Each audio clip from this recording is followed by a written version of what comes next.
విశాఖ జిల్లాలో కూటమి పార్టీల నాయకుల మధ్య విభేదాలు మరోసారి బయటపడ్డాయి. నడి రోడ్డుపై TDP MLA Ganta Srinivasarao BJP MLA Vishnukumar రాజుపై ఫైర్ అయ్యారు. తన నియోజకవర్గంలో వేలు పెడితే సహించనని విశాఖ ఎంపీ అయిన టీడీపీ రాష్ట్ర అధ్యక్షుడు పల్లా శ్రీనివాసరావు అయినా సరే ఊరుకోనని హెచ్చరించారు. ఇంతకీ గంటాకు విష్ణుకుమార్ రాజుకు మధ్య వివాదం ఎందుకు చెలరేగింది? గంటా అసంతృప్తికి కారణమేంటి? ఈ వివరాలు తెలుసుకోవాలంటే వాజీ స్టోరీ. మాజీ మంత్రి టీడీపీ ఎమ్మెల్యే గంటా శ్రీనివాసరావు కొంతకాలంగా కూటమి ప్రభుత్వంతో పాటు నాయకులపై తన ప్రతాపం చూపిస్తున్నారు. ఇటీవల విశాఖ నుంచి విజయవాడకు విమాన సర్వీసులు తీసివేయడంపై సోషల్ మీడియా వేదికగా తన అసంతృప్తిని వ్యక్తం చేశారు.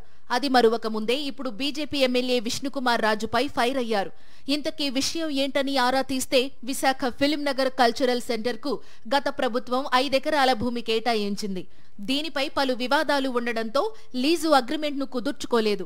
కూటమి అధికారంలోకి వచ్చాక ఆ పార్టీల నాయకులు అడ్డదారిలో వైజాగ్ ఫిలిం నగర్ కల్చరల్ సెంటర్పై పెత్తనం చెలాయించడం మొదలుపెట్టారు. బీజేపీకి చెందిన Visakha north MLA Vishnukumar Raju film Nagar club అధ్యక్షుడిగా పోటీ చేసేందుకు ఉత్సాహం చూపుతున్నారు. ఇప్పటికీ నామినేషన్ దాఖలు చేశారు. కొన్ని వివాదాల వల్ల ఈ ఎన్నిక తాత్కాలికంగా వాయిదా పడింది. ఇంతలోనే క్లబ్కు కేటాయించిన 5 ఎకరాల భూమిని 33 ఏళ్లు లీజుకు ఇవ్వాలని కోరుతూ జిల్లా ఇన్ఛార్జ్ మంత్రి డోలా బాలవీరాంజనేయ స్వామికి కలెక్టర్కు విష్ణుకుమార్ రాజు వినతిపత్రం సమర్పించారు. దానిపై ఎంపీ భరత్, ఎమ్మెల్యేలు వెలగపూడి వంశీ, పల్లా శ్రీనివాస్, గణబాబు సంతకాలను తీసుకున్నారు తప్ప గంటా శ్రీనివాసరావు సంతకాన్ని తీసుకోలేదు. కనీసం లెటర్ ఇచ్చిన సంగతి కూడా గంటాకు చెప్పలేదు. జీవీఎంసీ డిప్యూటీ మేయర్పై అవిశ్వాస తీర్మానం సందర్భంగా తాను లేఖ సమర్పించిన విషయాన్ని గంటా దృష్టికి విష్ణుకుమార్ రాజు తీసుకువెళ్లారు. దీంతో గంటా ఒక్కసారిగా ఫైర్ అయ్యారు. విష్ణుకుమార్ రాజు చూపిన లేఖను చించిపారేశారు. స్థానిక ఎమ్మెల్యేనైన తనకు తెలియకుండా 5 ఎకరాల స్థలం లీజు వ్యవహారాన్ని కలెక్టర్, ఇన్ఛార్జ్ మంత్రి దృష్టికి ఎలా తీసుకెళ్తారని ప్రశ్నించారు.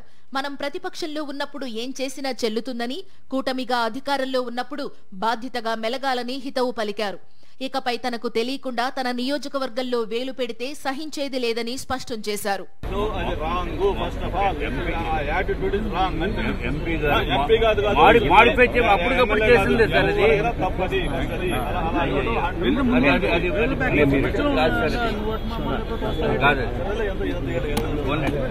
లేఖ వ్యవహారంపై గంటాకు విష్ణుకుమార్ రాజు సర్ది చెప్పే ప్రయత్నం చేసినా పట్టించుకోలేదు.